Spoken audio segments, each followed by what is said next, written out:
Khawar point میں خوش آمدید. چلو آپ ساتھ چلتے ہیں. Bye Shamsa Iqbal.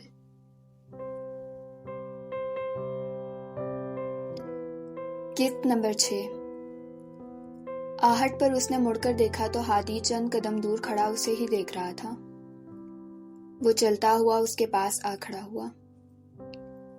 I'm sorry. اس خاموشی کو ماہین کی آواز نے توڑا. It's okay. ہادی نے مسکرا کر جواب دیا. آپ آرمی والوں سے اتنا چڑتی کیوں ہیں؟ ہادی نے سامنے لگے پھولوں کو دیکھتے ہوئے اس سے پوچھا.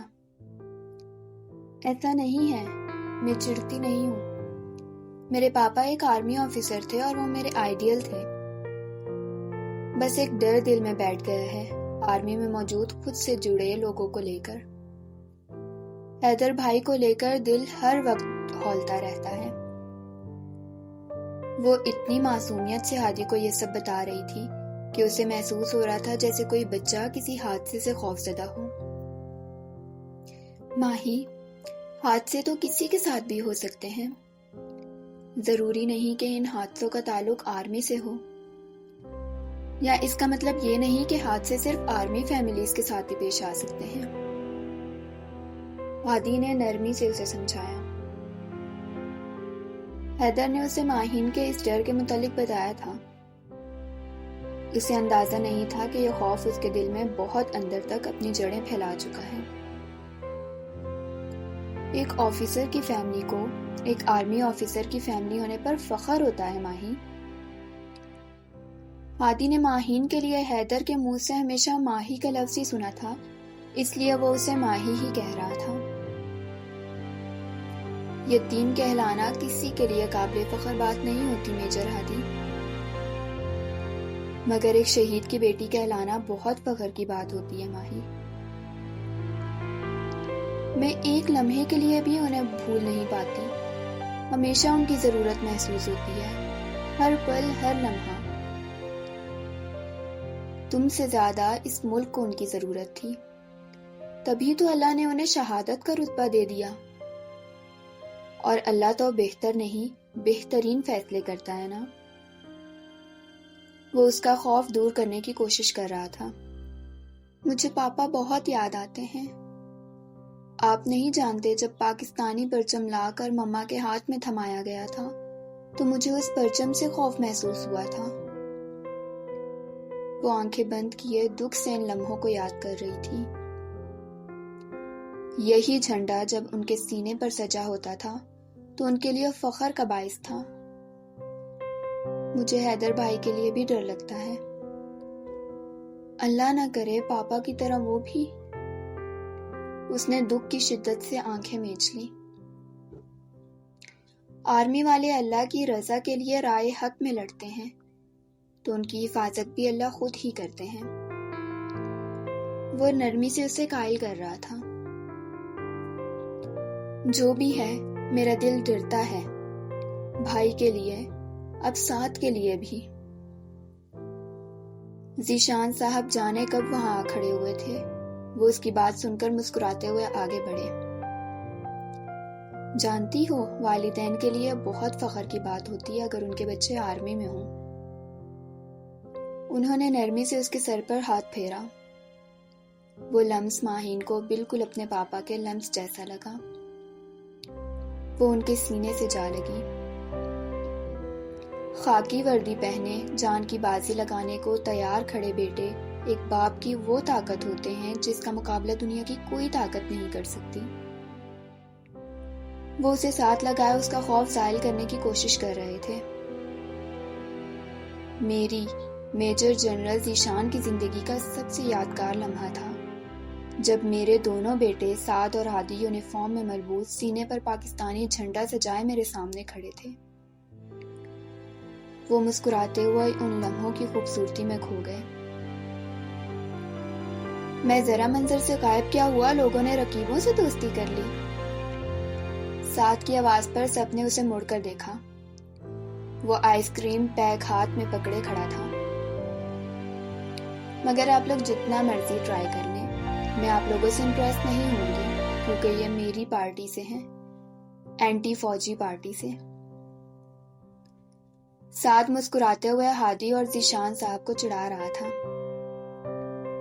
تھوڑی شرم کر لو، ایک آرمی فیملی کا حصہ ہونے اور خود ایک آرمی آفیسر ہونے کے باوجود تمہاری یہ سوچ ہے؟ ذیشان صاحب نے اسے شرم دلانی چاہی۔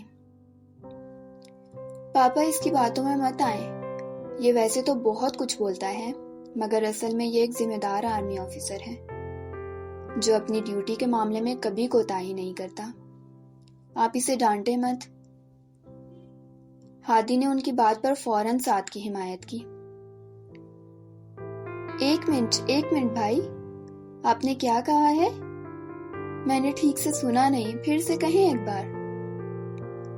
وہ ذرا آگے کو ہو کر ہادی سے کہہ رہا تھا، مجھے یقین نہیں آ رہا آپ نے میری تعریف کی ہے۔ وہ بے یقین تھا۔ ہادی نے محبت بھری نظروں سے سعد کو دیکھا جو بظاہر تو لاؤبالی اور غیر سنجیدہ نظر آتا تھا مگر ڈیوٹی پوری کرنے کے معاملے میں سر دھڑ کی بازی لگانے کو تیار رہتا تھا۔ میں آپ کی کوئی گرل فرینڈ نہیں ہوں جس نے آپ کے ایک بار آئی لو یو کہنے پر آپ کو دوبارہ آئی لو یو بولنے کا کہہ دیا ہے اور آپ ایسی خراب نظروں سے مجھے دیکھ رہے ہیں۔ ہی کہہ کر اس نے اندر کی طرف دوڑ لگانی چاہی مگر ہادی نے اسے کالر سے پکڑ کر دبوچ لیا۔ وہ دہائی دیتا رہ گیا، اس یادگار لمحے پر ایک سیلفی ہو جائے۔ ایک تاریخی واقعہ ہے یہ، میری تعریف کا۔ سعد نے مسکرا کر کہتے ہوئے ہادی اور ذیشان صاحب کے ساتھ ایک تصویر لی۔ آپ بھی آ سکتی ہیں، ببر شیر اپنے فادر کے سامنے بالکل بھی نہیں دھاڑتا، اس لیے ڈرے مت۔ سعد نے شرارت سے ماہین کو دیکھتے ہوئے کہا۔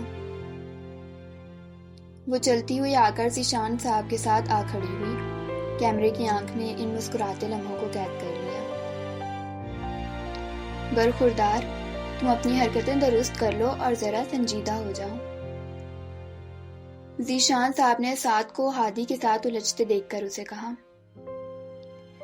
مجھے لگتا ہے یہ سنجیدہ کسی دور میں پاپا آپ کی محبت رہی ہوگی۔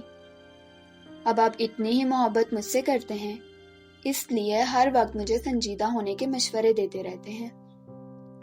اب آپ کو کون بتائے کہ میں سعد ہوں، سنجیدہ نہیں، مگر آپ کی آنکھوں پر تو محبت کی پٹی بندھی ہے۔ سعد نے جس طرح سے چہرے پر مظلومیت طاری کرتے ہوئے دہائی دی، اس پر ان سب کا کہا بے ساختہ تھا۔ تمہارا CO میرا بہت اچھا دوست ہے، تمہاری ہل پل کی رپورٹ ہوتی ہے میرے پاس، میں اسے کہتا ہوں کہ تمہاری ان حرکتوں پر وہ تمہیں چیکنگ دے، تمہیں سدھارے، مگر وہ کہتا ہے جب وہ اس دور میں ہوتا تھا تو وہ بھی ایسا ہی تھا۔ تمہیں دیکھ کر اسے اپنی جوانی کے دن یاد آ جاتے ہیں، اس لیے وہ بھی تمہیں کچھ نہیں کہتا۔ ذیشان صاحب نے اسے دیکھ کر افسوس سے سر ہلاتے ہوئے کہا، اچھا تو پاپا پھر آپ مجھے ان کی جوانی کے سارے افیئرز بتا دیں تاکہ میں انہیں بلیک میل کر کے آسانی سے آؤٹ پاس لے سکوں۔